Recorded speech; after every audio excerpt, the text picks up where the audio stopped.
You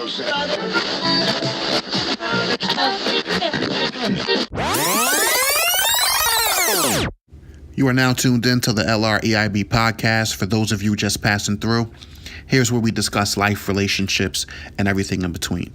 We got another great topic for you this week. I hope you enjoy it. As always, be sure to like, comment, and subscribe. You can find us on iTunes, Google Play, SoundCloud, Facebook, and YouTube. Let's get into this podcast.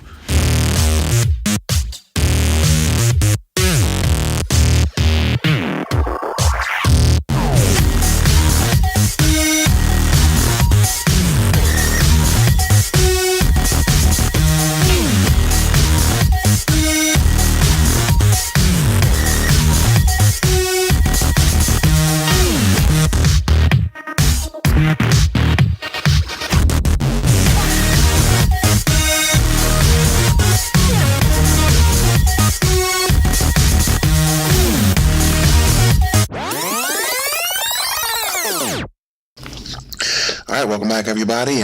Kevin here, back with Dave. We had a week hiatus last week. Hope everybody had a good week. Dave, what's going on, brother? Not much, man. Sorry about the break last week. My kid had surgery, so had family first. You know what I'm saying? Yeah, man, definitely. Life before I'm sorry, everything guys. else. I'm sorry. All you listeners out there, we're back, so don't worry about that. 100%. Hey, what's going on with the Darkercide? Still going strong with that? Absolutely. We just reached like 250 likes on Facebook or so, close to that today. Nice. We've got a bunch of downloads. It's getting big. It's bigger than I thought it was going to get, man. And I'm really excited about it. We just recorded our 6th episode. We've got 2 new people on the podcast. My wife's on the podcast now, and my friend John Herman's on the podcast. Oh, nice. So it's growing. It's getting bigger, man. And it's doing well. I'm having a good time with it. And like I said, we just recorded our 6th episode. I'm going to edit that. That'll be out shortly. And we've got some more fun stuff in store for everyone. So yeah, it's always surprising. The darker side. It's always surprising how many kind of niche audiences there are for different types of There's so many different types of podcasts that I come across, and it's just interesting. I look through the categories, and I'd be like, there's a sports podcast for every minute detail of sports. Mm-hmm. There's you've got your darker side type podcast, like Last Podcast and On the Left and stuff like that, where it's like true crime and like murder, stuff like that. It's crazy the amount of podcasts out there. There's absolutely a podcast for every human being out there. Literally, yeah, there are hundreds, if not thousands, of them. Mm-hmm. I always wonder too how do you consume your podcast? Because that's what I always wonder. Like me, I typically will listen to them, when I'm at work or on my way to work or even on my way home. How do you listen to your podcast, or when? What's the best times? You know what I mean? That you like to listen to yours. If I got a free moment, if I'm in the bathroom, I'll have my headphones on. If I'm at work, I'll have my headphones on. If I'm in the car, I'll plug it right in and I start listening. Every once in a while, I'll listen to music. I'll get the urge to listen to music, but I'm super addicted to podcasts right now. So every available minute of the day that I have, usually, if I can have my earbud in, we'll be listening to a podcast. So I'm a bad example. I'm hooked on them, and I love making them and listening to them. Same. That's like my passion right now. You know what, too? Interestingly enough, I was thinking about it like the other day. I think it's kind of like a good pushback to, like, how there was a time where we transitioned over from when people would talk on the phone and then it just went to straight texting, and then now it's all like social media apps. I kind of feel like we're so addicted to podcasting because people don't talk anymore, and I feel like that's a good way to reconnect, get that like actual verbal like exchange, you know what I mean? Well, absolutely. I mean, I love listening to them because I feel like it's like I come from, we listened to radio back in the day. Do you remember? 100%. We actually had to listen to radio if we wanted to record something. Commercials and everything. Have a tape ready. Yeah, commercials, everything. So, I mean, it kind of harkens me back to those days. But with podcasts, I can kind of like pick the topics and stuff that I like, which is something that I really enjoy. And like being on a podcast, like you were saying, does give us a throwback to that actual, like, let's have a conversation, let's talk, like, or let's listen, you know, and exactly. It's kind of neat. It's kind of like throwback, but like in a weird, more in a modern way, you know. The technology, you know, I sit in, you know, I record with 4 people on my podcast in my kitchen, and then, you know, I send it out to the world, and there are hundreds of people listening to it, you know. Right, exactly. It's cool. And too, you know, it's funny because so most of the podcasts that I do listen to, they're also video recorded. So like I'll subscribe to them on like your iTunes, whatever. But then also a lot of them have YouTube channels, and it's like what you said. It's interesting to see just how many of those podcasts film in like their bedrooms or their kitchens or, you know, whatever hole in the wall. You know what I mean? Like just do it wherever you're comfortable. Well, my podcast partner, Forrest, he's a videographer and a you know, film editor. So he video records every one of our podcasts.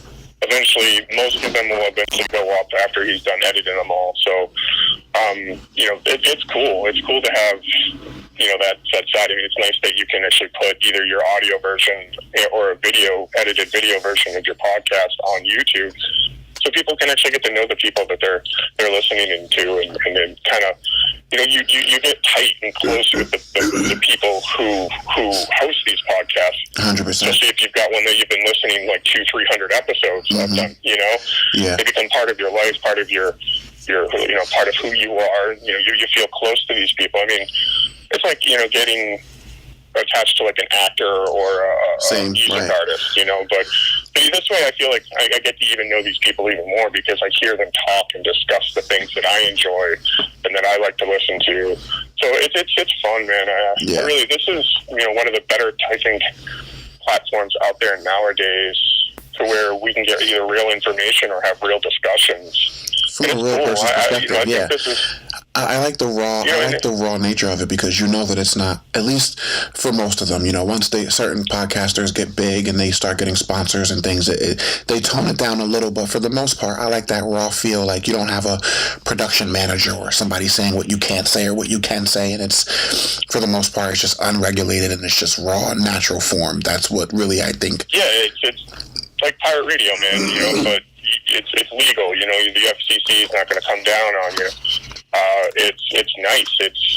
It does throw. It's like again, it harkens back to my radio passion. I went to school for, you know, mass communications with a strength in radio, and it brings me back to those days where, you know, my friend John, who's now on my podcast, him and I used to have a radio station in college. You know, a show at our college radio station. So it's fun, man. I enjoy it so much. You know what, though? Actually, since you mentioned that, let's talk a little bit of conspiracy just really quick.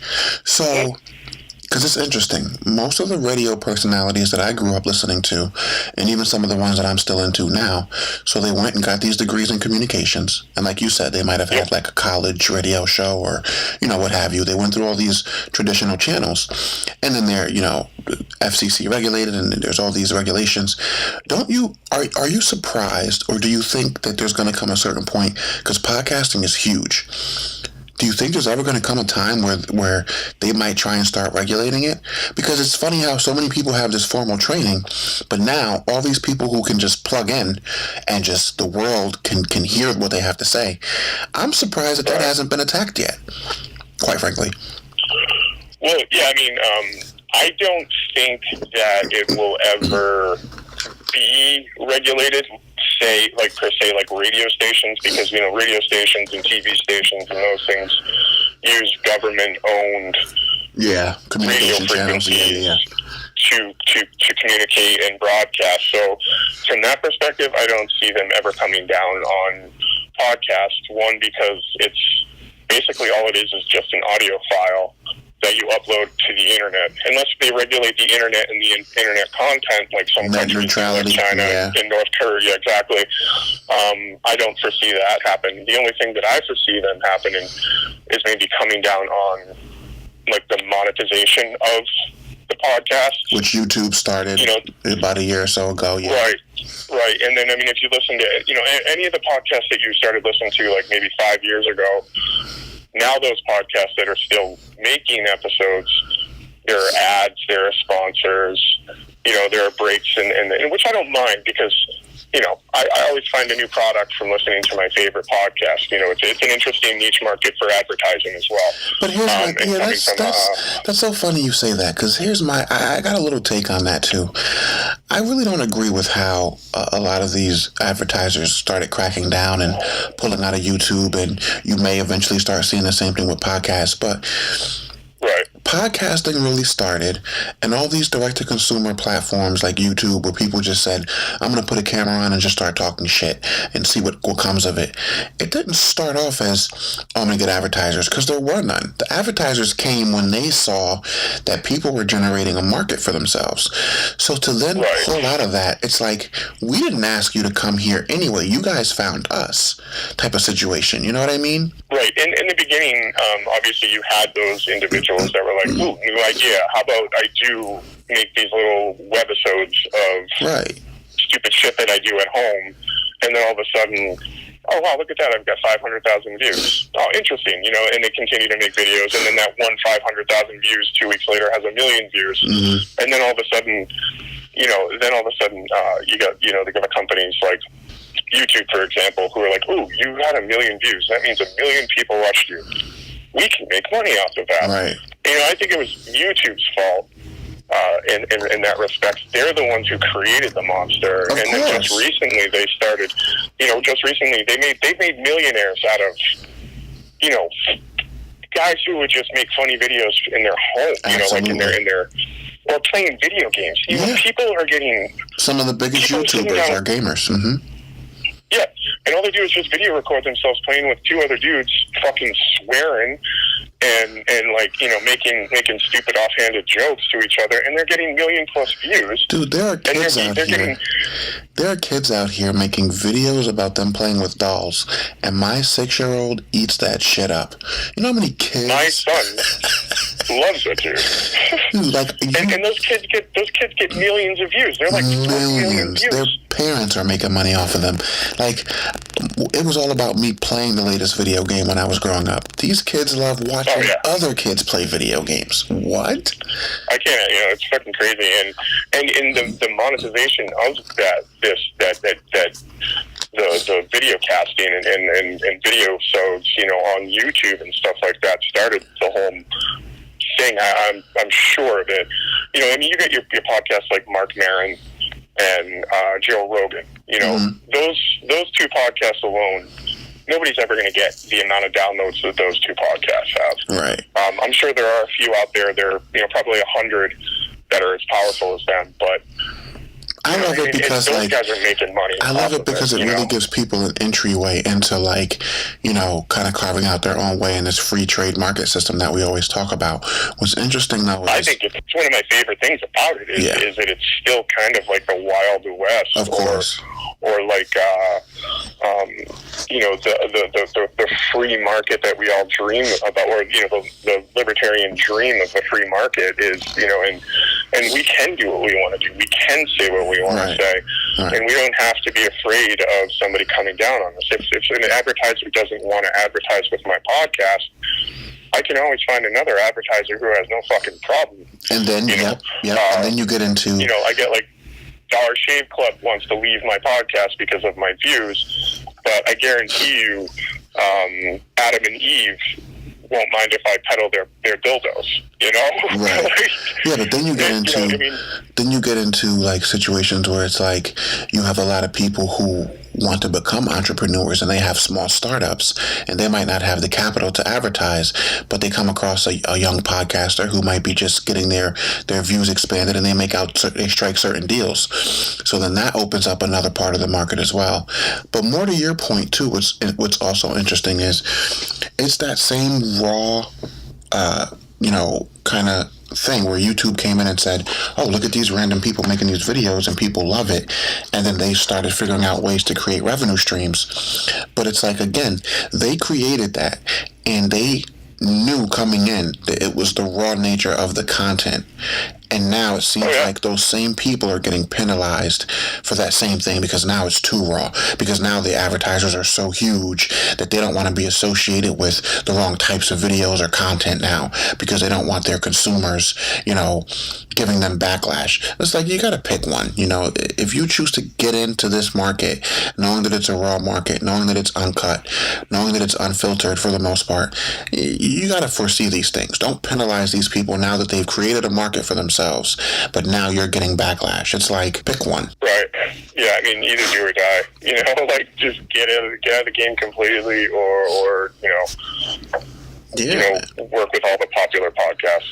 It's funny because, YouTube has all these regulations now, and, for like channel content and what you can do and can't say, and, different comments that might be on your platform. And then they have like this 3-strike system where, if you hit those 3 strikes, they'll pull your channel down and you got to start all over from scratch. Well, so the reason why I mentioned this whole podcasting thing, regulations and all that, is because, and this is entering one of my news stories that I wanted to mention. This past week, I'm sure you heard, there was a shooting up at the YouTube headquarters. Yeah.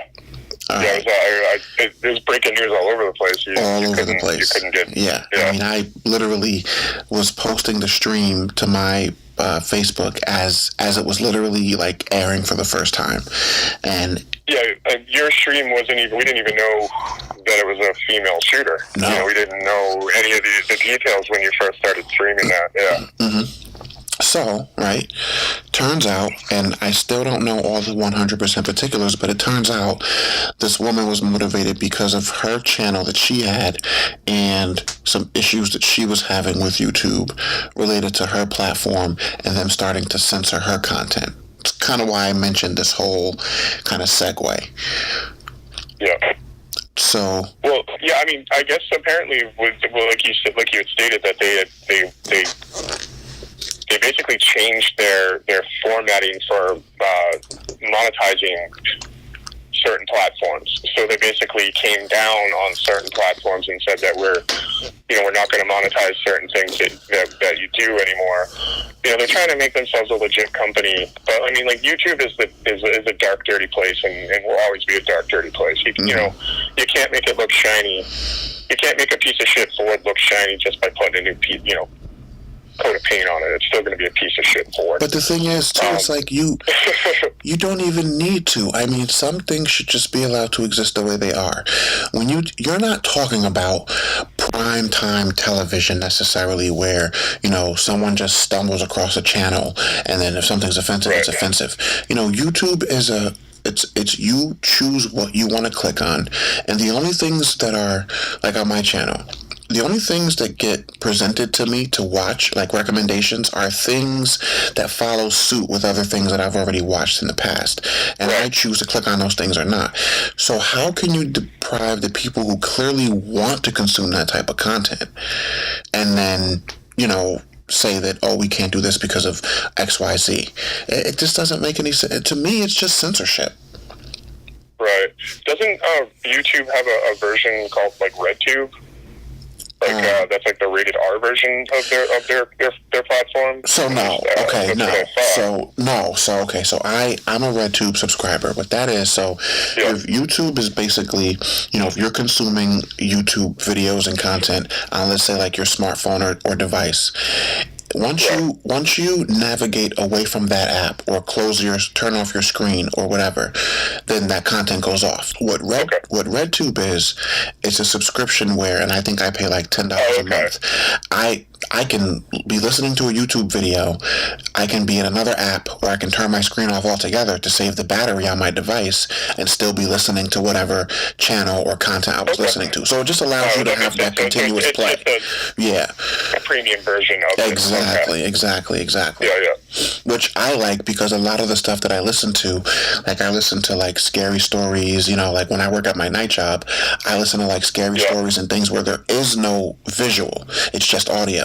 So there's no need for me to have the screen up, because you burn through your battery like 3 times faster with the screen on than if it was off. So I like to listen to it that way. So that was what was appealing about RedTube for me.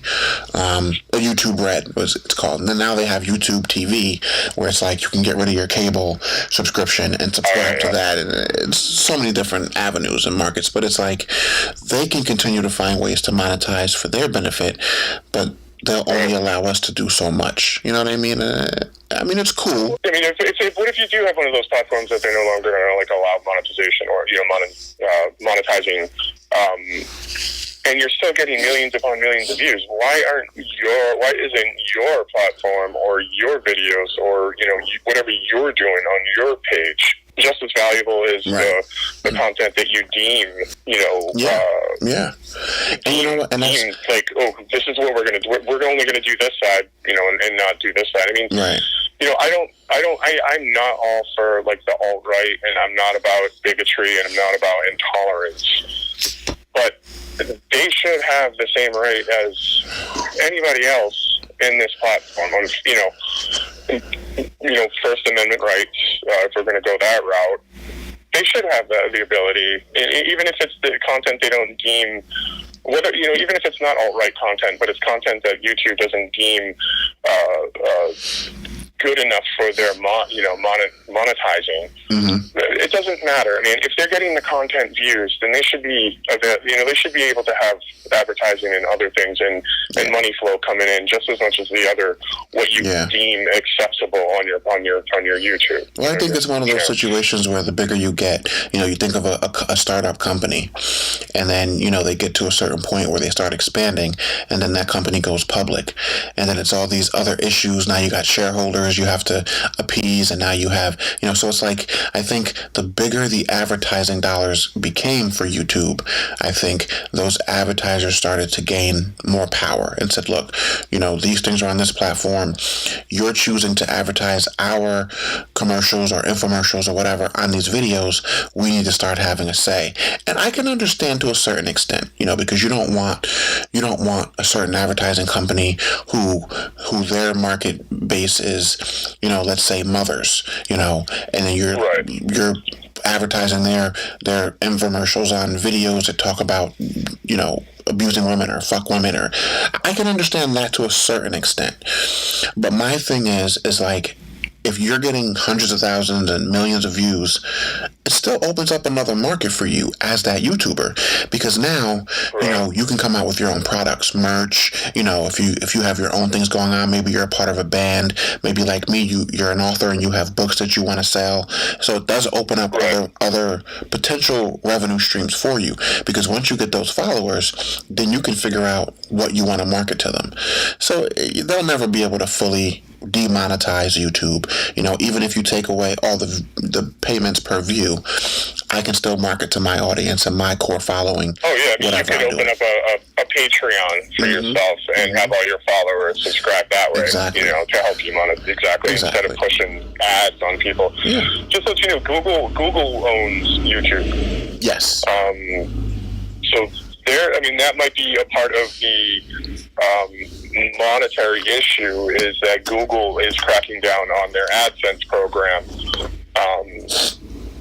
So they might want to they might be cleaning up their act in regards to allowing certain companies to be promoted through their ad program. Well, what it was Google didn't even initiate it. What happened was, advertisers started pulling out, because the way that the algorithm worked was, and when I started monetizing my videos, when I started my channel, so there would be you could choose as the YouTuber, if you're uploading content, you could choose how often and where in your video, depending on how long the video was, where you wanted those advertisements to appear, whether it be at the beginning, at the end, in the middle. And if you had let's say a video that was more than 30 minutes long, you could pick different sections in that video to have certain advertisements play, and then you could make it optional for people to click away from those advertisements or to make them watch it in its entirety. But then what happened was, again, these advertisers started paying attention to certain channels, and they said, look, we don't want our advertisements on this person's channel because of the content. So the advertisers pulled away first, and then Google came in and said, okay, we're losing advertisers. Now we need to start regulating and implementing this system. So the first thing they did was, which I didn't like, because I was just starting my channel, it used to be from the first video you had, you could monetize it and then go from there depending on your views and how many clicks on the advertisements. Well, then they said, they sent out notifications to everyone who hadn't hit 10,000 views. And they said, if you have under 10,000 views, you can't monetize anything on your platform. Then once you get over 10,000 views, then we'll review your channel and your content to see if we can approve you to be monetized. So it was all these things that came in because they wanted to avoid continuing to hemorrhage those advertisers who were all pulling away. Okay. Which is that crazy. makes sense. I get all that. It's kind of like jumping the gun, you think? Because if advertisers are pulling, and I know for fuck sure that other advertisers are going to flood in that market. Of course. If the market's already saturated and these other companies aren't being able to advertise, they're going to jump in. Right. You do have these startup companies and these companies that are just fuming to get money and people to buy their product that are going to jump in that gap that's being created. I think they should have waited them out. It's kind of silly, and I think they're going to another YouTube-like program's going to start up soon, and everybody's going to jump ship. Yeah. See you later, YouTube. And it was a business decision, obviously, I get it, but I think they should have waited it out because it's not like having a brick or mortar store or having like this niche market. Even though channels are individual, the internet platform is global. You're talking about 7 billion people on the earth. I mean, you go as young as 2-3 years old. These little kids are watching videos, and all the way up to senior citizens trying to learn how to use their cell phone or learn how to fucking, operate their fucking remote start on their car. It's all these videos that you can see all these different things on. So there's no way to oversaturate a market that literally the consumer base is global. So if they would have waited it out, I think it would have turned around. But what really pisses me off the most about all the newest YouTube changes is not even so much the advertisers, because again, I'm someone who has my own products that I'm trying to build my following for. So that's my angle. The thing I don't like is I'm starting to see a lot of the channels that I follow get dinged because they're allowing now people who are just consumers who would, comment on videos and stuff to flag your channel. And if certain people flag your channel for certain things, YouTube will automatically yank your channel. That I don't agree with at all. I don't appreciate that at all. Without any they'll yank it and then review it to see if there's merit. Yeah, but especially if you were making money off of that, that's your revenue stream. Yeah. And then they just all of a sudden yank your job away. Yeah. So all you would have to do, let's say we put up a video talking about, how we're not into religion, or let's say 10 people who are, devout Muslims or devout Christians or whatever, they send a thing to YouTube saying, hey, this is highly offensive. They could potentially pull my channel because of that, which I think is retarded. Well, and I think they should have a dedicated team to, specifically look at those items that were targeted versus your entire stream, your entire page. That's ridiculous. Right. Mm-hmm. You can't, everybody's, I'm all about I'm all about being nice to people, do unto others as you would do unto me. But again, everybody has a fucking opinion, and that's all it is an opinion. Because I said something about your religion or, something like that, I'm just stating my opinion. Mm-hmm. We get so butthurt nowadays about opinions, and that's all it is. If you get butthurt about an opinion, then you've got issues yourself. Because again, you don't have to get enraged. You don't have to engage with these people. You do not have to engage with those that offend you. Mm-hmm. Why are you doing it? Why are you throwing shade at these people because they have their own opinion? I don't like Nazis. Don't get me wrong. I fucking hate Nazis, and I hate again ignorance. Going back to that, but I don't need to engage with those people. Yeah, I can make my life and my world better around me, my community, and just by talking and preaching about goodness and love and acceptance and tolerance. Right. I don't need to engage those people. They don't need me. The more you engage those assholes. So I don't get it. Again, opinions are opinions. Yeah. You and I have bold opinions on this podcast sometimes. You know, and I'm sure not everybody agrees with what you or I have to say all the time. But they don't have to. Yeah. They don't fucking have to. There's one thing in this life that will never cost you anything, and that's to pay attention. Absolutely. If you don't like my content, or if you don't like what I'm talking about at that particular moment, then don't pay me any mind. Like, pay me no mind. Exactly. Just click off or make your comment, state your piece, and then keep going. Like, go on to the next whatever.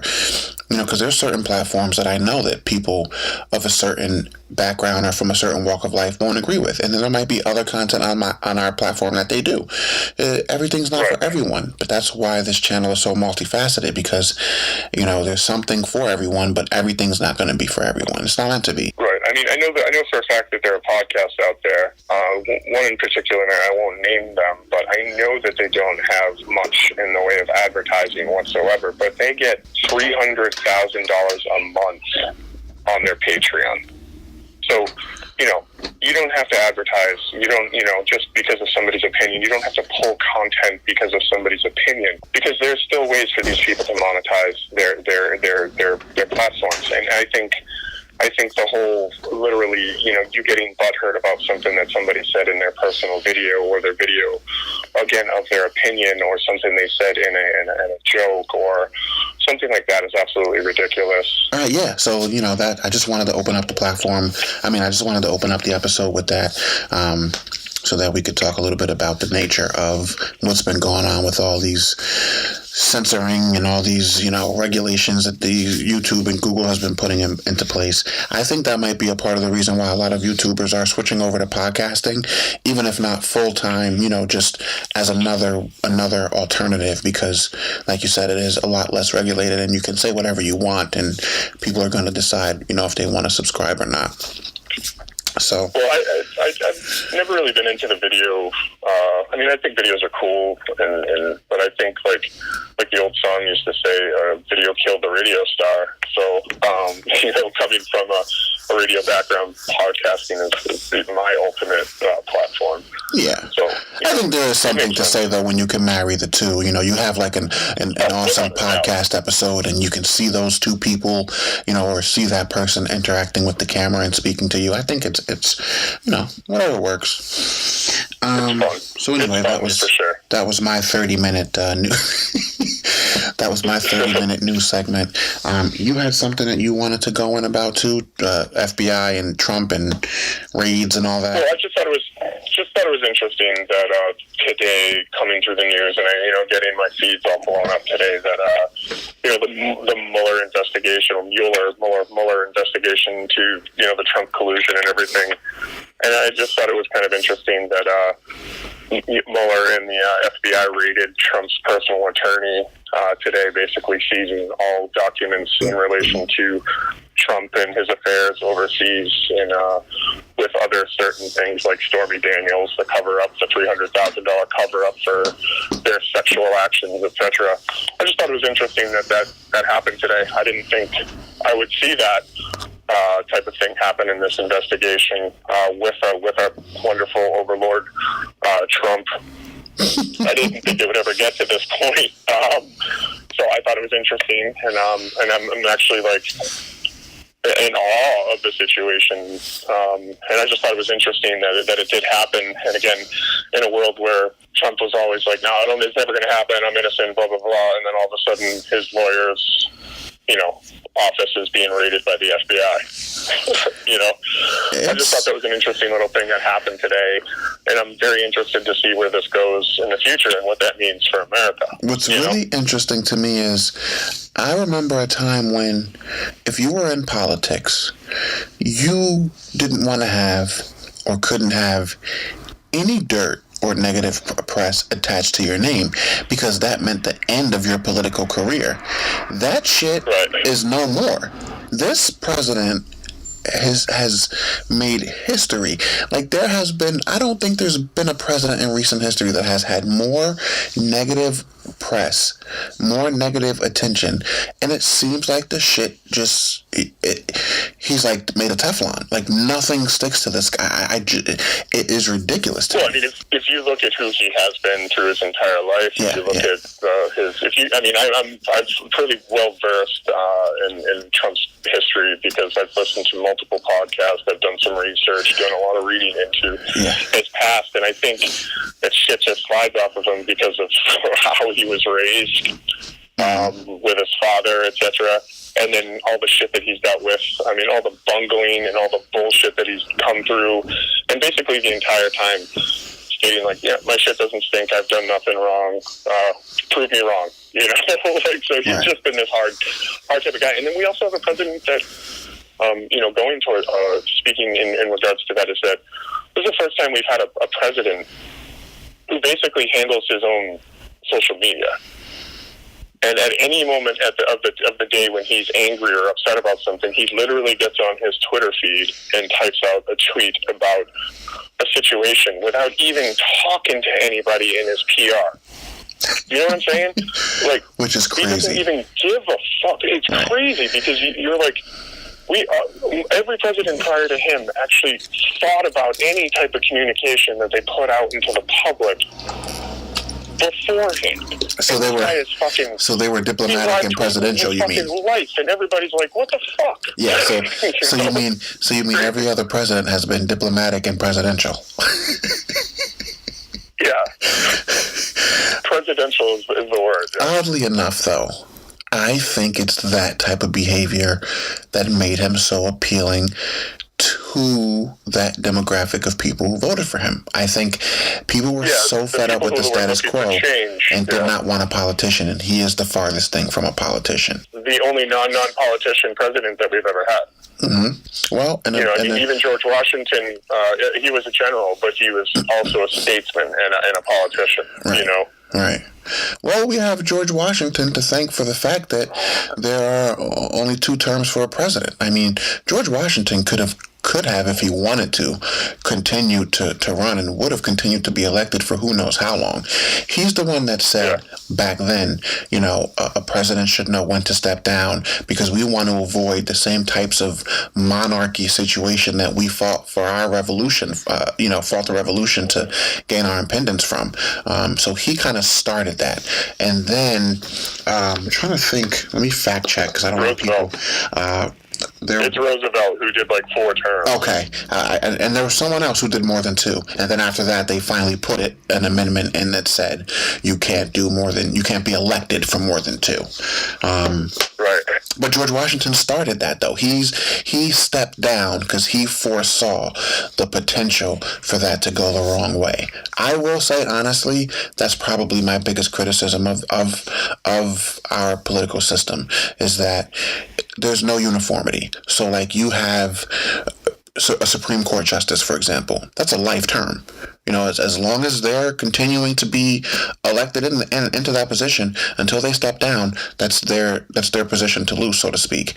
And then how can you regulate and balance the global scale as a superpower when other countries, their presidential terms go anywhere from 6 years to indefinite, depending on the country, right?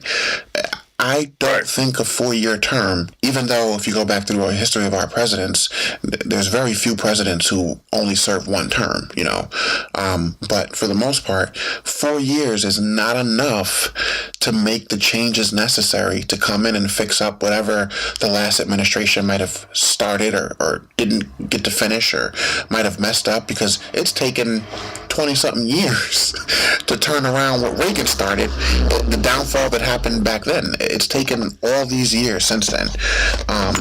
I've never thought that 4 years was enough. I've never thought that. Even if you're going to have 2 terms, at least expand the terms then, because 4 years is not enough time. It's not enough time. No, but it's enough time for you to realize that this person isn't going to go anywhere. Or if he's a complete tyrant right off the bat, at least that in 4 years you have a chance to get that person out. I guess. You're right. Yeah, you're right. Maybe that's correct. Yeah, that's right. Maybe keep the 4-year terms, but then don't put a limit on it. I feel like if it's not broke, don't fix it. If the people want it, because that's the biggest thing that separates you from a monarchy type of system or a non-democratic system, it's not a dictatorship as long as there are elections and people get to choose. But if the people want this person to stay in office, what's the problem? But you get places like in I don't know if they're going to come after me for saying this, but Russia. Russia has, Putin's been elected quite a few times, and he's won by margins of like close to 90%. Yeah, he just recently won again, so he's starting another 6-year term. So there's something going on there. But even if, you're right, because these other countries don't have quite the democratic system that we have. Because of checks and balances, there are multiple things that can come in and protect us from those types of situations. So, if they said 4 years is not enough, I'm thinking about from the standpoint of being competitive, with other countries, other leaders. Because think about it. If I'm the president of Russia and I have 6 years and I know that I've won every election for the past, let's say 24 years, whatever it is, right? Why am I going to respect you, Dave, who just got elected to be the new U.S. president when I know in 4 or 8 years you're out of here? I don't give a fuck. Like, how's that real power to me? I've been here 24 years and you've been here 4 years. I don't have to pay much attention to anything that you have to say. That's just how I look at it. I guess they don't have to, because that's their government. They have their own constitutions. They have their own laws. But I think the beauty of America and the American, presidency, especially with leadership when it comes to that, is that, our country started as a country where every person had the ability, or, any person of the right age and, proper background could run for president. And if you get these people who continually either, fix their way into the presidency or write legislation, eventually allowing themselves to basically rule for life, then the dream of America is completely washed away, and we don't have that check and balance anymore that made America what made America great. Yeah. I just think, which is kind of funny with making America great again. I think we're going backwards in that respect, because again, you do have a president who's sitting in the office who would love to sit there for the rest of his life. I just think, personally speaking, I think you keep this checks and balances system. I just think certain aspects of it need to be changed. As long as you keep, the impeachment process in place, that if someone does do something illegal, or if someone does something that, they should really be held to task on it, you still have those committees in place. There should still be terms. I just don't necessarily agree that there should be a limit on the terms, because I think, the few good presidents that we have had, when you look at the larger scale, by the time they've been able to affect some type of positive change and get the economy moving in the way that it should, and they start getting that momentum, now it's time for them to leave and they can't run again. How much longer would the success of the 90s and that big bubble that was created when Clinton was in office, how much longer would that have continued if he would have been able to run again?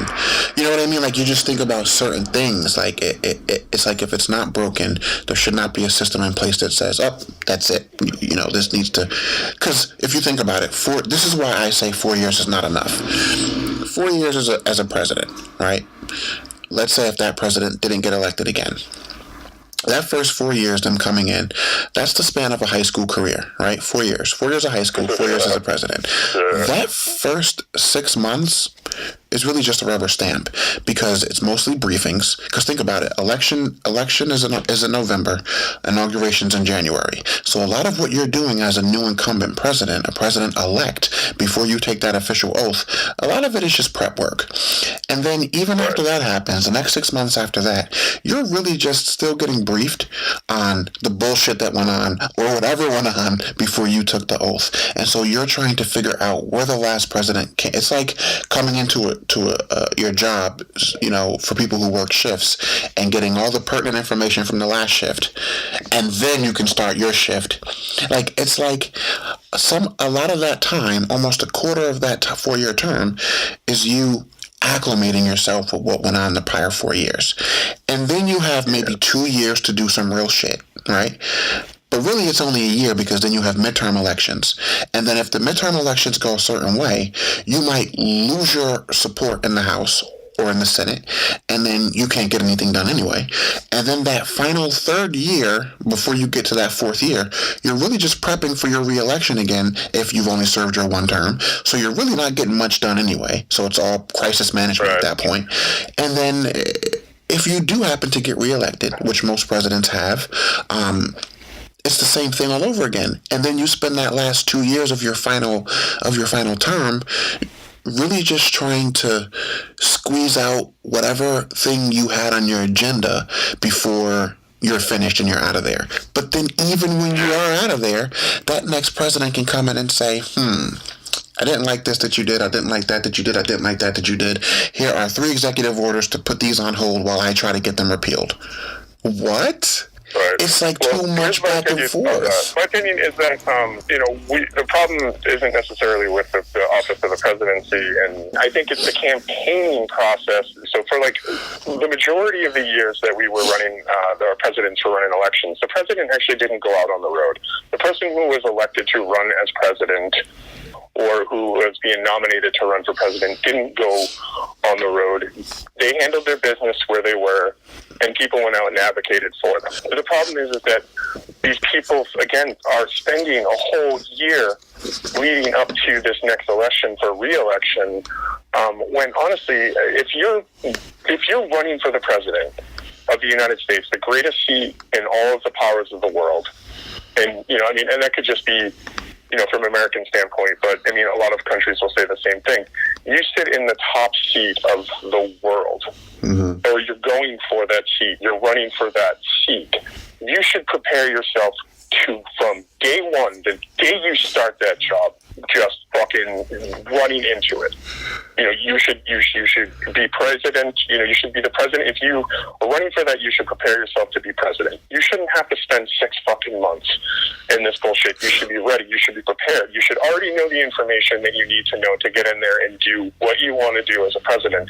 The way we run our campaigning, the way the elections happen in this country, and the way we handle this whole thing, it's a fucking show now, dude. It is an absolute show. We're 3 years away, and Senator Kasich from Ohio is already going to New Hampshire to possibly put his bid in for the next presidential election, and we're not even a year and a half in. You know what I'm saying?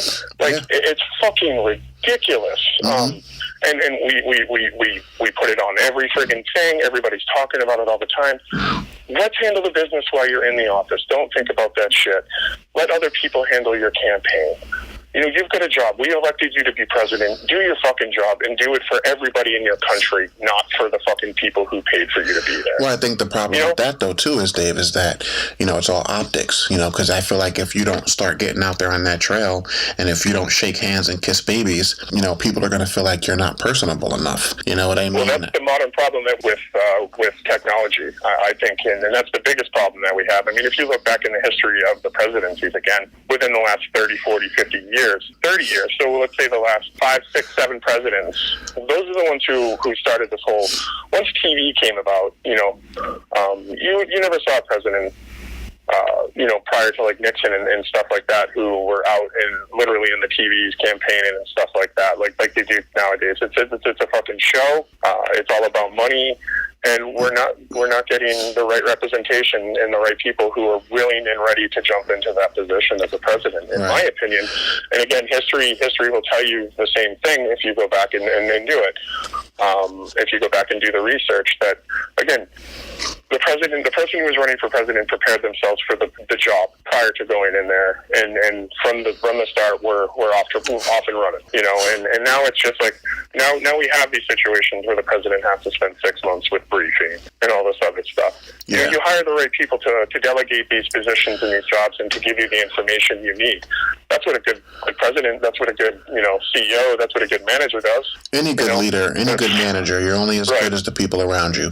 There are definitely some flaws on the campaign. And to go back to what we were saying about like life terms or endless terms or unlimited terms, basically you literally have to either want to be a dictator, or you have to be a sociopath to want to control a seat for that long. And again, like you were saying, because of the way we handle the presidency and the elections and the campaigning nowadays, they're forced to do that. They're forced to start campaigning a year before their end of their first term.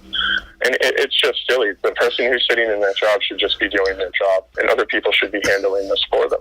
Until it comes time to literally hit the road. Yeah. During that campaign period, it doesn't make sense, man. No, there are definitely some flaws in the whole campaign election process. I think the biggest flaw, though, is one that we've seen really blow up in this last election, and that's the way that the Electoral College works. I think that is the biggest contradiction to democracy, because for those of you who do understand how the Electoral College works, it's not vote for vote. Every vote does not count, because if it's going to be vote for vote, you should be specifically voting for the president that you want to be in office. But that's not the way it works. This Electoral College, when you cast your vote, you're actually casting a recommendation for that Electoral College to make that pick. So depending on the state, the size of the state, how many electoral picks are in that state, really determines who's going to be elected. We literally saw that, because if you went numbers for numbers, Hillary Clinton beat Trump. She had more votes than he had, but because he had certain states that carried a higher electoral count on the Electoral College, that's why he won. That's the biggest issue, from my perspective, with the whole election process. I'm a firm believer in getting rid of the Electoral College and, again, doing the populist vote. I mean, that's what we originally... But the original concept of the Electoral College was another check and balance in this whole process to make sure that we don't get despotic people, we don't get tyrants, and we don't get those people who would be wrong for America, i.e. Donald Trump. If, in my opinion, I'm stating it in my opinion, but the Electoral College for quite a while has been letting the people down. And again, like you were stating, the Electoral College is, you as an electorate in the Electoral College can put your vote any which way, shape, or form. That's because you don't have to follow what the votes actually say. And some of them in this election didn't. But the majority of them will side with their constituency or the people that they do represent in their area. And if the state went red, they'll go red. If the state went blue, they'll go blue. Right. And that's my biggest point.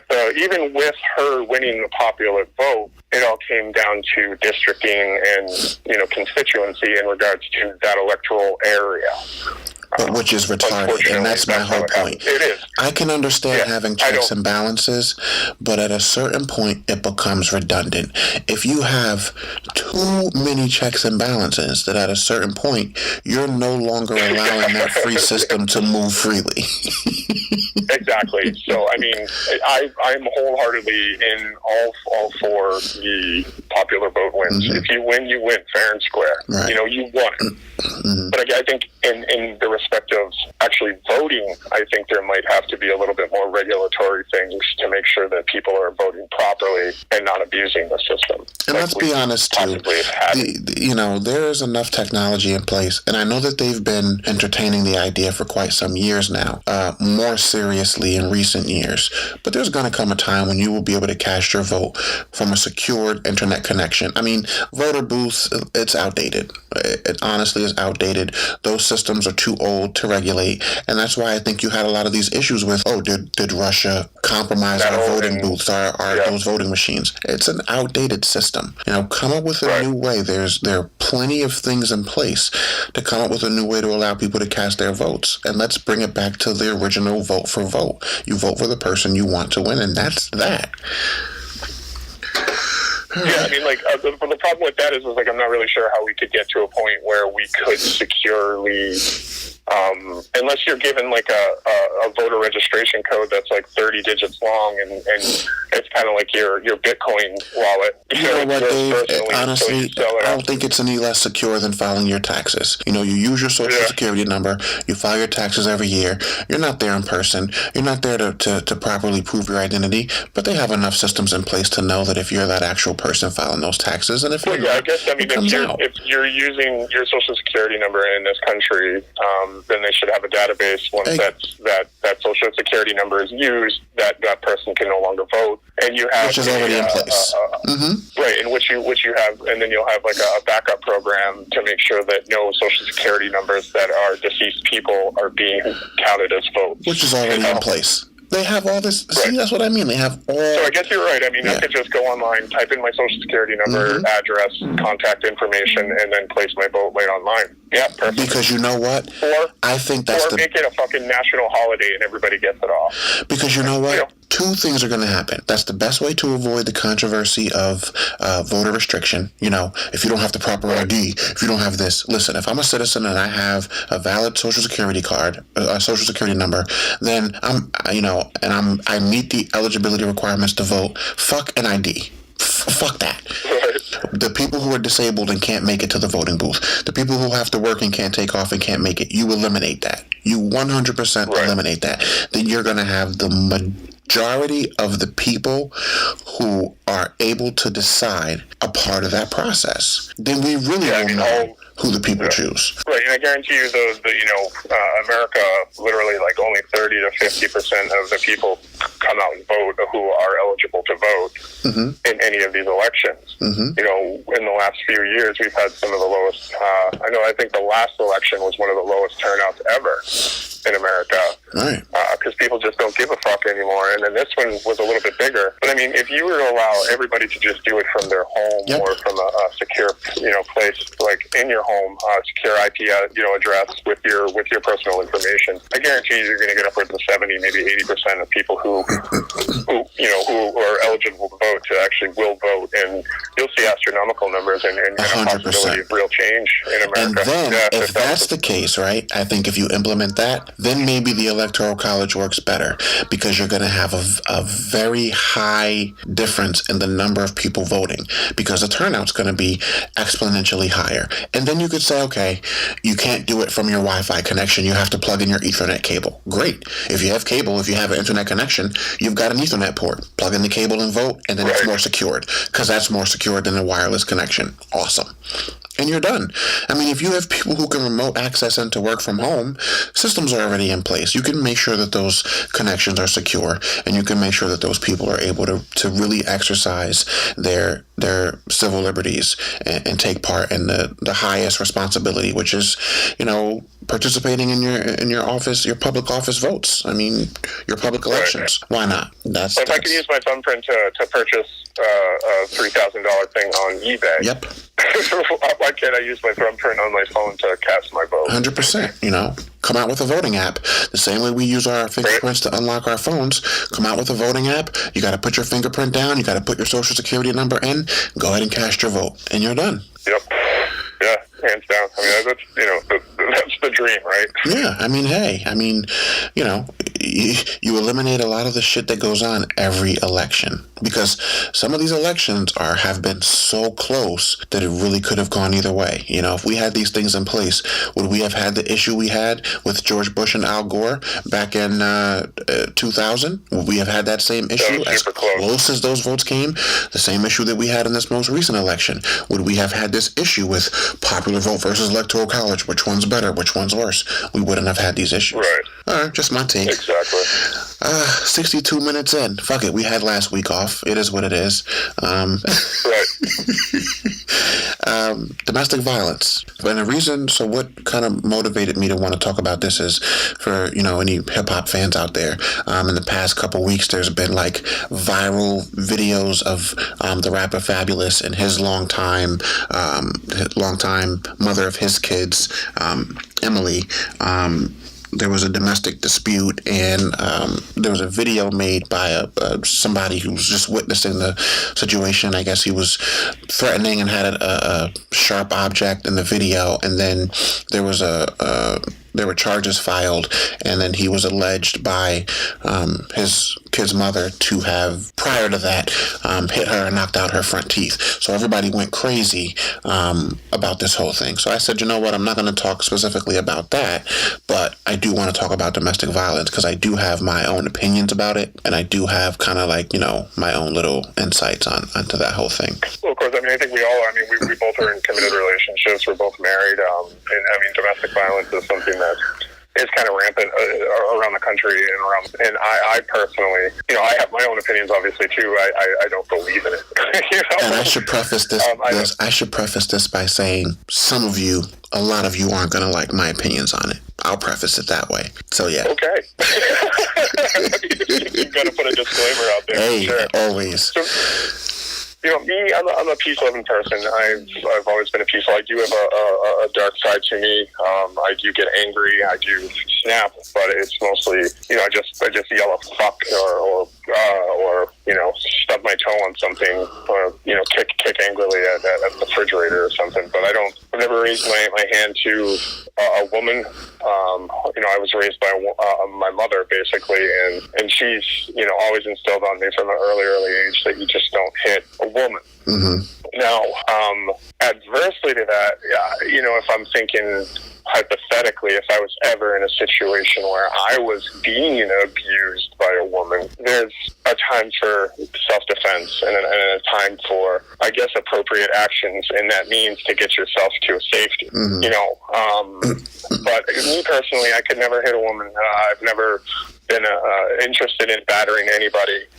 And no matter how pissed off or how ridiculous the situation is, I just couldn't raise a fist to the person that I love the most standing across, or supposedly love the most. Mm-hmm.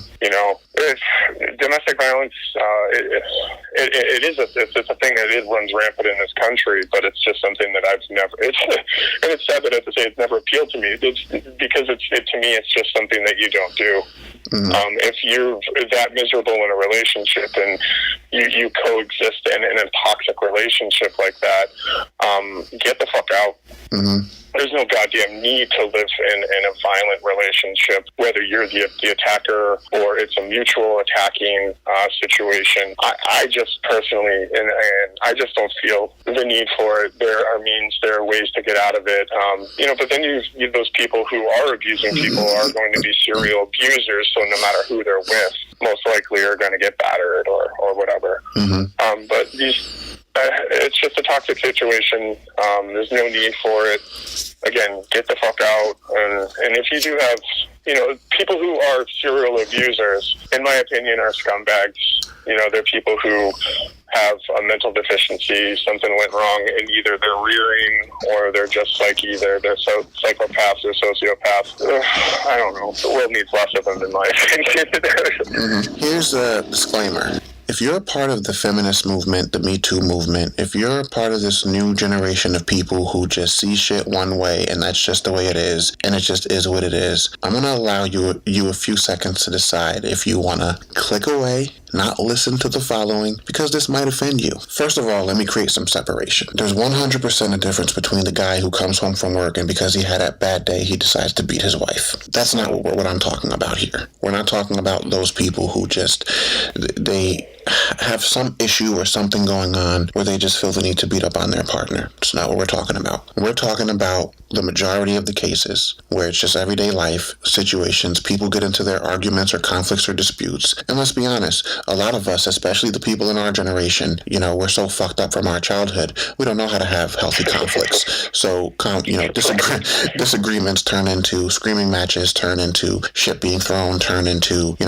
physical altercations. Whatever. It is what it is. To the people who say that a man should never hit a woman, I say to you, respectfully, I do not agree. My position is, and I'm going to take it back to preschool, most basic, fundamental rules of engagement. Don't fucking touch me, and I won't touch you. Period. I don't care if you're a male, a female. I don't care where you're from. I don't care what you look like. The issue should not be a man should never hit a woman. He should always walk away. The issue should be nobody should fucking be hitting anybody. I don't care who you are. Because what I see, people are going to get this part twisted. And this is why I said those people who think that way should not listen. I'm not saying that it's justified or I justify a man hitting a woman. What I'm saying is nobody should fucking be hitting anybody. And we need to start holding these females just as accountable when they put their hands or other objects on their partners as when their partners do it to them. Because it seems like the general consensus is, if a woman hits you, you're still a man and you're stronger, so you should just walk away. Fuck out of here. I was raised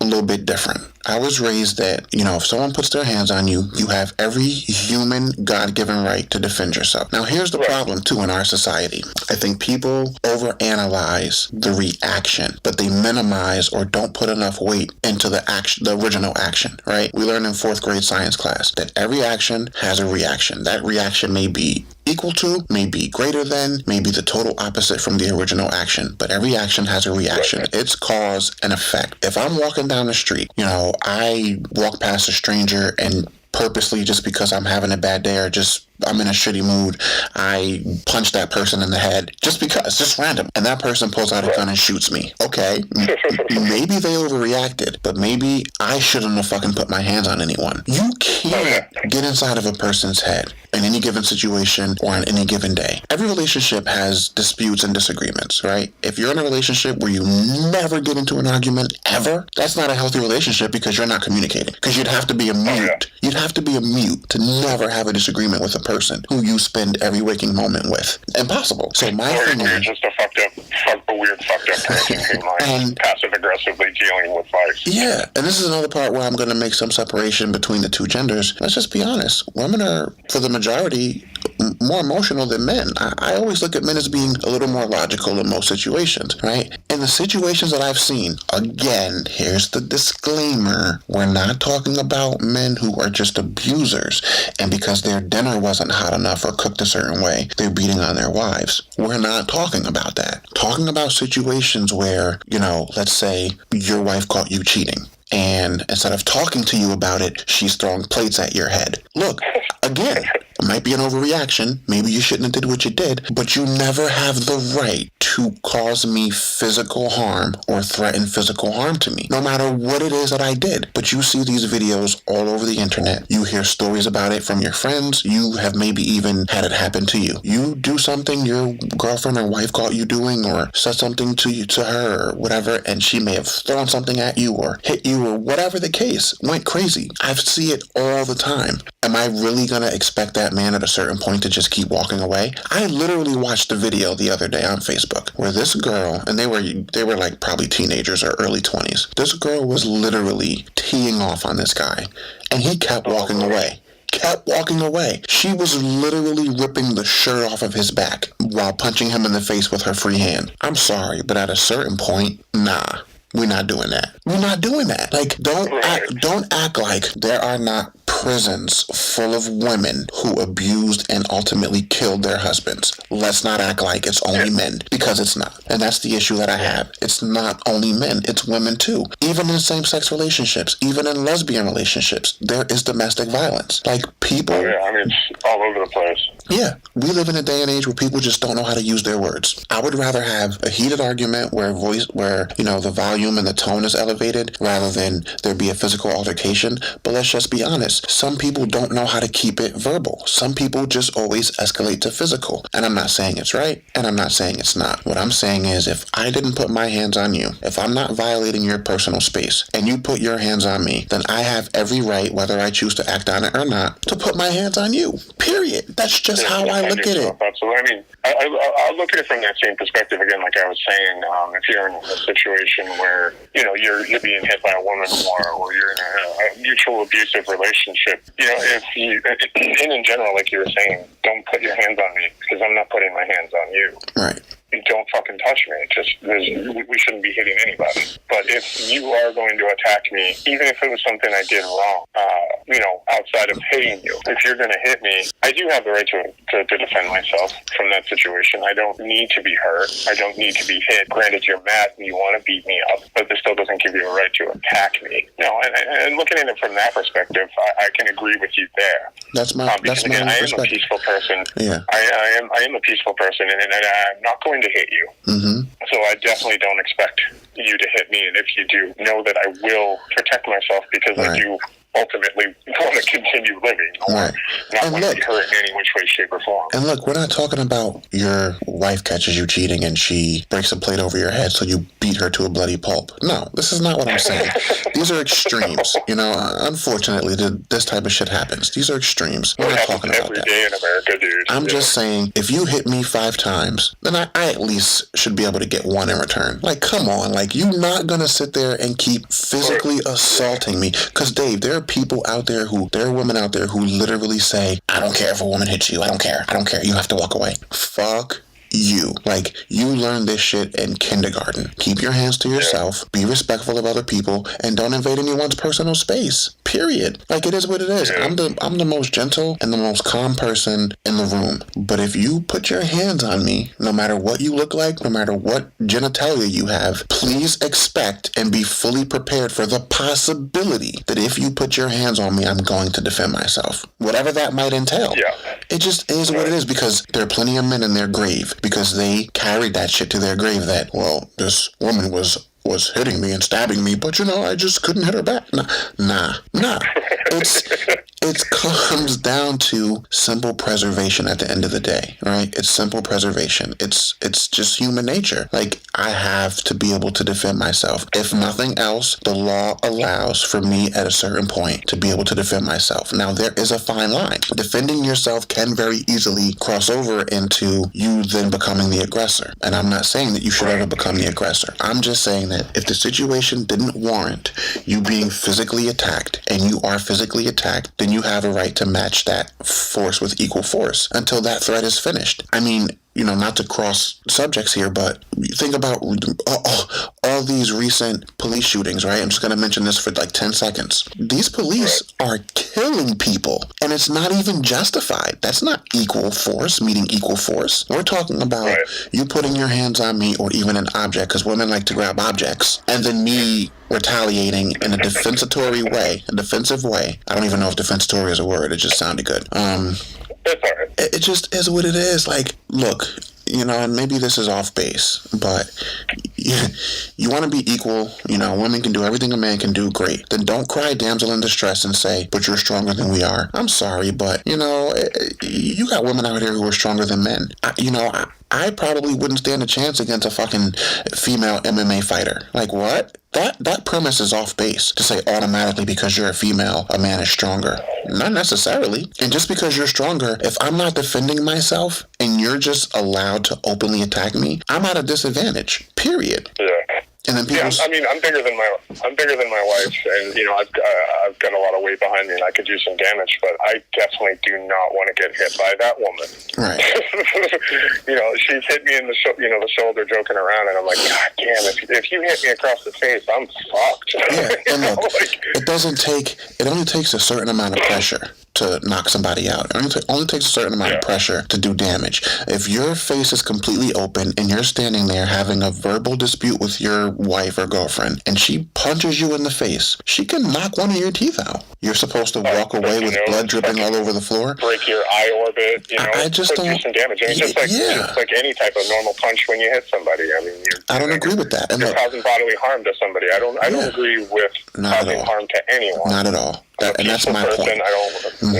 And I'm not trying to make light of those situations, because it is a tragic situation, when these women are abused. I'm just saying, don't put your fucking hands on me. Like, that's all. Respect my space, I'll respect yours. If we're gonna have a disagreement, I just don't like when we over victimize the victim, and then we under victimize. Like you think about a situation where a man comes forward and says, I'm being abused at home by my wife, because he's just old school. You don't put your hands on a woman, right? And she's just aggressive and she doesn't know how to control her anger and she just always hits him or throws shit at him or whatever. I'm sorry, but let's be real. Any police station would laugh him out of the fucking police department. Like, this happens. Like, men, there are men who are abused and do not come forward because of how they think it's gonna look. It fucking happens. But the second a woman says, I'm being abused, automatically that guy's guilty without even knowing what the fuck the situation was. And, I guess it comes down to content and perspective. Because, I mean, if you're watching a video online, like you were saying, you were watching some of these videos, etc., as soon as that videotape records, that's all you see. You don't see the stuff that happened, or you don't see that, whether it's the male hitting the woman or the woman hitting the male. You didn't see the things that happened prior to that. Let's say it's from the male perspective that he ends up hitting the woman at the end of this video. You didn't see him take 30 shots, 3 or 4 shots to the face by her. Right. Or vice versa. So, I mean, we go on these tangents about these things without actual having full context in these situations. And that's the way America works right now in general, with so much content out there. We're not getting the full... Unless you're getting the full 20-minute altercation from start to end, you're getting things in that certain context and from that certain perspective. It's just these 60-second clips, and then we go off of that. Look, it's like the optics, like what we were talking about with the election process. It's all optics. It's like if you see a video of me attacking a woman, and then, I say, well, in my defense, for the past 6 months, she's been abusing me, and I finally got tired of it. Do you know what the general consensus would be? Well, then you should have left. Now, let's switch that situation. And if it was the woman that says, well, for the past 6 months, he's been beating the shit out of me, I finally got tired of it, she would be celebrated. Nobody would say to that woman, you should have left, because then that would be called victim shaming. You cannot have it both ways. I would say you should have left. That's what I would say. Right. You should have left. You shouldn't have put yourself in a situation like that. You should have enough self-love and self-worth. And I get it. I get there are situations where these people don't have self-esteem, don't have any courage, don't have any ego, and they basically become whipping posts, whether it's from their past history of being abused as a kid or whatever, or a constant just getting themselves into relationships where they are punching bags. We need to have, I think we need to open the doors for all kinds of people so that they can get the help that they need. We need to, don't stigmatize those people, don't stigmatize the people who are being abused, and we need to open up ways for these people to get help and to get out of these situations so that they can grow and become better humans. 100%. It's easy to say, but we need to actually look at it as a bigger problem in that respect. Breaking down to these simple things where it's just context and optics, you gotta be able to defend yourself. If you are being attacked, male or female, trans, it doesn't matter. You should have the ability to at least defend yourself in any type of situation where bodily harm would come against you. 100%. And let's stop being 100%. Contradictory too. Stop being contradictory. The same way you wouldn't tell a rape victim that she shouldn't have been wearing a miniskirt or shouldn't have been drunk at the club to the point where she didn't know who she was leaving with. The same way you would say don't victim shame a rape victim, well then don't fucking tell me how to react to a physical assault on me and how I want to respond to that. Don't tell me that it's my fault because I didn't walk away. No, it's not my fault because I didn't ask to be physically assaulted. I don't know. You shouldn't put yourself in a situation where that could happen. It's like, hey, that could happen in an instant in any type of situation. 100%. Go fuck yourself. 100%. Look, that's, I've had conversations about this over the years with people in my circles, people outside of my circles, and I always get the same, pushback, the same backlash. And it's just one of those things, you can follow these relationship books and, be a new generation woman all you want. You can think like a man all you want. But the second you start acting like one, be fully prepared to be treated like one. You can't have the reward and not have the consequences. You can't. This is not realistic because you're going to come across, most men who are going to be like, you know what, I'm just going to walk away. Great. It's respectable. It's commendable. Awesome. But you're going to come across some men too who are it's just about one for one and this is life and you put your hands on me and I'm a human being, so I'm going to put my hands on you. And that's just how some people think. And who am I to tell them that they're wrong? because I don't think that they are. Right. And I don't think it's a male or female thing. I don't think, Nope. I think it's a human thing. And it's a human thing. Yeah. Take gender out of it completely. It's a human thing. Again, I mean, in all of these religions, we teach the golden rule: do unto others as you want to be done to you. If you're going to touch me and I don't want you to touch me, get the fuck away from me. Whether I swipe your hands away or I push you out of the way. If that's me putting my hands on you, you put your hands on me first. And here's the biggest part of that controversy too. You have people who bring up the legitimate, certain women do provoke certain men. And then you have the pushback where it says, no, there's never an excuse. But that's not necessarily accurate either. I know plenty of women, and I have come across plenty of women in my life who, if they think they can get away with doing something to you, or if they think that you're a pushover as a man, they will walk all over you. I have literally seen women get all up in a man's face because they know that he's not supposed to do anything about it, and they almost will dare them to. I have seen this happen plenty of times. I've seen it in person. I've seen it in videos. I've had friends who've dealt with it. I've seen this shit play out so many times. Like, stop doing shit that could potentially land you in a bad situation and then saying, shame on you for doing what you did. Like, just don't provoke. Again, I've mentioned this correlation before. It's like you go into a zoo, you poke at the gorillas, you poke at the lions, you poke at the tigers, and one of them gets free and mauls someone, and now you want to put the animal to sleep. Don't fuck with me, and I won't fuck with you. It's that simple. Yeah. Like every guy. Like that gorilla that was shot in the zoo. Yeah.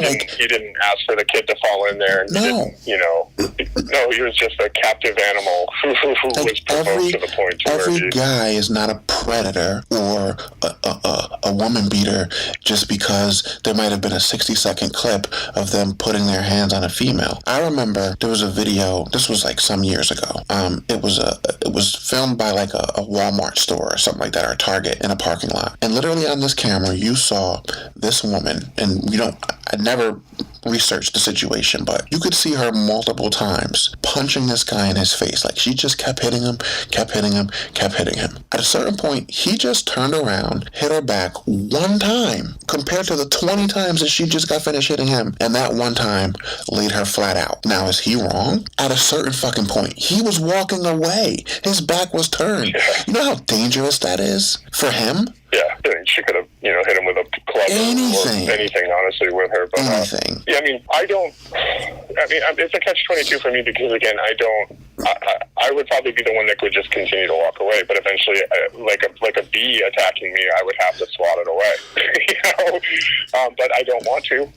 Want to, but again, like an animal, you provoke me to the point to where I just can't handle it anymore. I'm gonna snap, and something like that may happen. Yeah, everyone has their limits. Honest truth, I guess. Everyone has their limits, and everyone can be put in that situation. And I think that's my biggest gripe about this type of thing, and when controversy comes up, because everyone has their limits. Look, we all have defense mechanisms. Some people's are different from others. My defense mechanism might be to raise my voice, because in my mind, and this is just general, I'm not saying specifically for me, but if my defense mechanism, if I'm dealing with a female in a heated situation, is to raise my voice, thinking that should be enough for her to back off, then that might be my go-to. For someone else, it might be to physically restrain or to push the other person away. But the person's reaction to that might not be in line with that, like, it just is what it is. It could happen to any one of us. Yeah, I sing in a metal band and I have a voice. I've got good prevention, I've got loud, and I can growl, and you don't want me to raise my voice because it's not fun. I use it for music purposes. I use it for that. But when I'm angry and I raise my voice, it's because I've reached the point where I'm at a level where I'm being either irritated or I feel uncomfortable by the situation. Yeah. Everybody has a tell. I'm not going to. Yeah, exactly. You know what, too?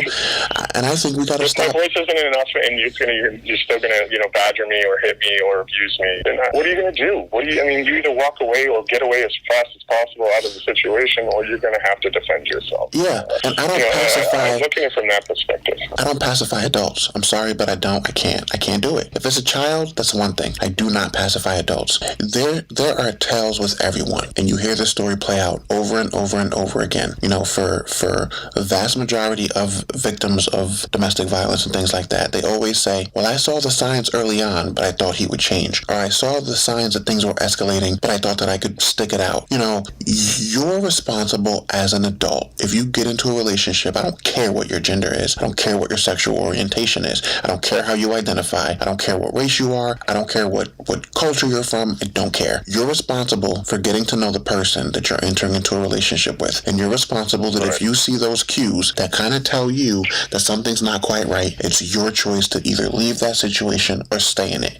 But if you choose to stay in it, I'm sorry, but as an adult with free reign to make your own decisions, chose to make that decision. Whatever the consequences are, right or wrong, those decisions could have been made differently to avoid that situation. And of course, there are always things, one-offs where something just happens and you didn't see it coming and the situation just goes left. I'm sure that does happen. But the vast majority is you saw that shit coming. You saw it leading up to that for however long. And for whatever reason, you chose to stay in that situation. Granted, it is what it is. But these things happen and sometimes you just can't avoid them. Sometimes you can, but sometimes you can't. And it just is what it is. Yeah, sometimes you'll get into a relationship where the actual abuse becomes like a captive,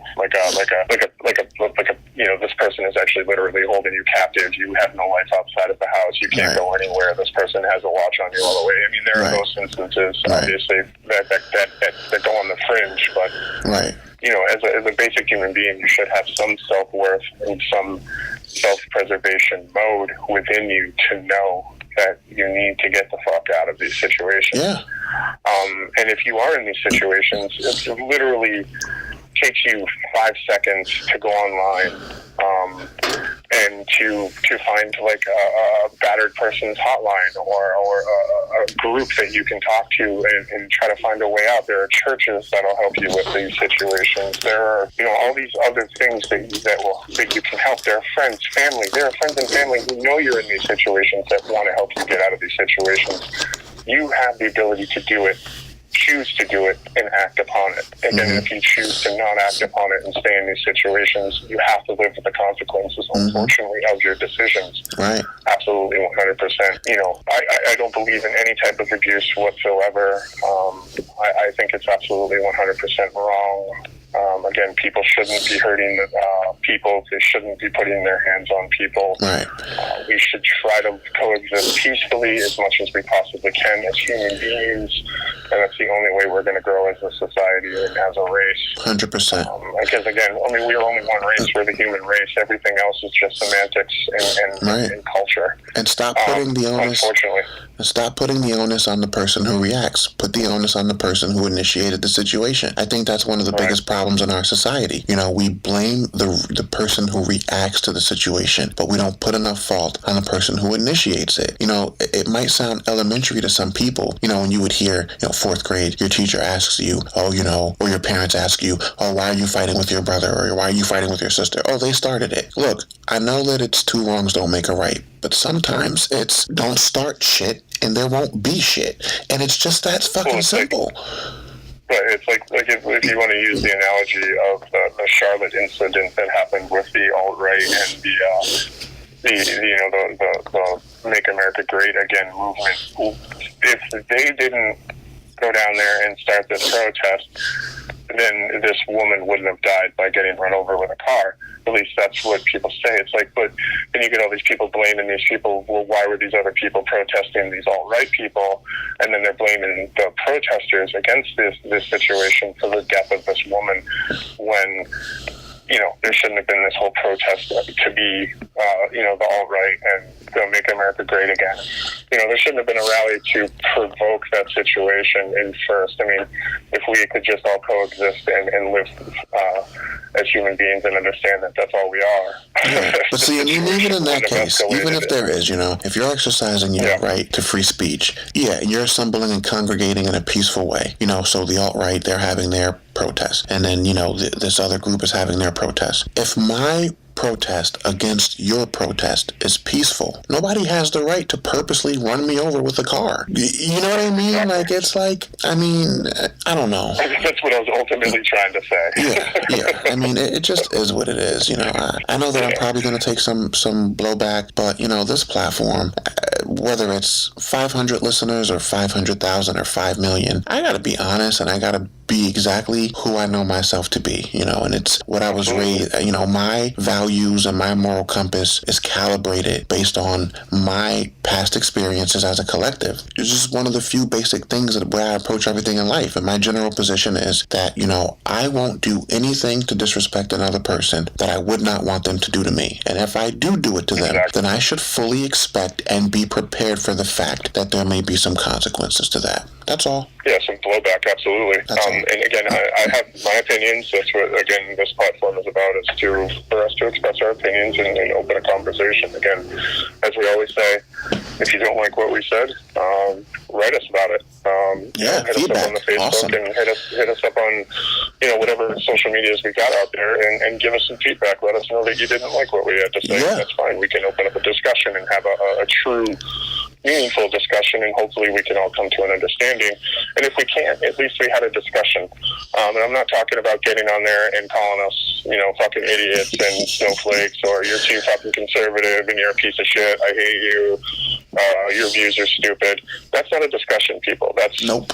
And again, we've got our opinions and you've got your opinions, and we're glad to hear your opinion, and we can have a discussion about that. But let's not be petty. Let's not be ridiculous. And of course, let's be adults and let's be humans. And of course, if you guys want to do that and take that angle, depending on what mood I'm in, I might engage just for fun. Hey, it is what it is. But like Dave said, if you guys, I'm not even averse to opening up the lines. And if you want to hit me up at Straight Talk 315 at Gmail. If you want to be a part of a show, or you want to come on to a show, call in just to dispute something on a past topic, hey, go for it. I'm here for it. Yeah, that'd be fun. I got no problem. It's fun. A listener. Definitely. Listener and call-in episode would be fun. All right, I'm ready to close out. I'll let Dave say his final piece on this whole situation, and then shout out whatever you got going on. All right, everybody, just fucking don't touch one another if they don't want to be touched. Love one another. Be peaceful. Let's try to get through this as not savages, not animals. Let's try to get through this with higher intellect, higher love. Peace, love, and grace. Golden rule, man. Do unto others as you want to be done to you, like we've repeated over and over in this topic. So that's my closing statements in regards to all that and what we've talked about tonight. It may not be super intellectual, but I'm coming from a peace-loving background, all right? Again, my name is David Pottle. That's Pottle. That's Bottle with a P. You can find me on the Facebooks. You can find my other podcast, The Darkercide. That's Darkercide podcast. We're on pretty much every platform. We just got accepted to Google Play today. Our stuff should be posted tomorrow. Nice. We're still waiting for Spotify. Yes, sir. But that'll probably be a little bit longer. But every other platform we're there, Podbean, iTunes, whatever it is, yes, we're there. Go check it out. And also check out my band Frenemy, FRNEMY, out of Providence. We just played a big show at the Palladium. It was pretty good. We've got some more shows coming up. Check out our Facebook page for any of that. We're up and coming, but we're hitting the scene pretty hard right now. And 100%. Playing shows and getting ourselves out there. So, help us grow that band, get the word out on that. Come see us play. You won't be disappointed. If you're into metal and you're into rock and roll, we've got you covered. Other than that, send some love my way, send some shade my way. I don't care. We're here for it all. We're here for it all. Yeah, let's have a conversation if you want, whether good or bad. And, that's me.